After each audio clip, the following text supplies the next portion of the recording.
அடிப்படை தேவை. நம்ம வாழ்க்கையில காலையில இருந்து நைட்டு தூங்க போற வரைக்கும் போராட்டமாவே போகுது. ஒண்ணு நோயில சிக்கிறோம், இல்ல கடன்ல சிக்கிறோம், இந்த மாதிரியான பிரச்சனைகள் தான். இதுக்கெல்லாம் காரணம் என்னன்னா நல்ல அரசாங்கம் இல்லை.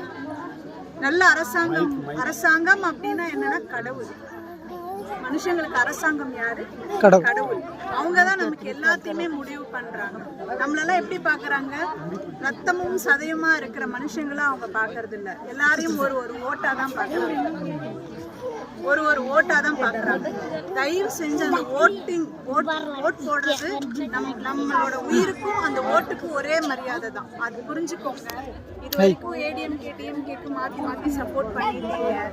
இது 70 வருஷமா இந்த நாட்டை அப்படி கெடுத்து வச்சிருக்கிறாங்க.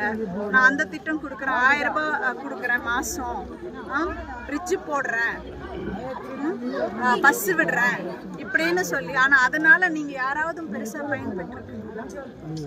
உங்களுக்கு ஏதாவது லைஃப்ல வந்து வாழ்க்கை, குழந்தைங்களோட வாழ்க்கை வந்து ஏதாவது முன்னேறி இருக்குதா? இல்ல. அப்ப எங்க இருந்து முன்னேறணும்? நீங்க இருக்கிற இடத்துல இருந்து முன்னேறணும்.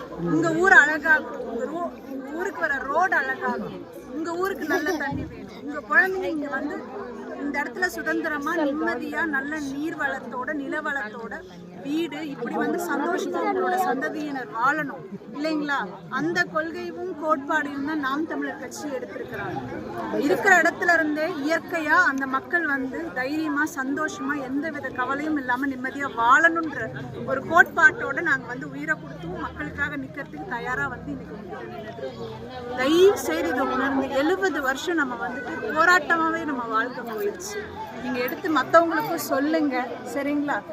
இந்த டைம் மைக் சின்னத்துக்கு ஓட்டு போடுங்க. மைக் சின்னத்துக்கு ஓட்டு போட்டு எனக்கு ஒரு வழி ஏற்படுத்தி கொடுங்க. உங்களுக்காக உங்க மகளா, உங்க அக்காவா, தங்கச்சியா, உங்க பொண்ணா நான் வந்து உங்க கூட நின்று உங்களுக்காக எல்லாமே செய்வேன்.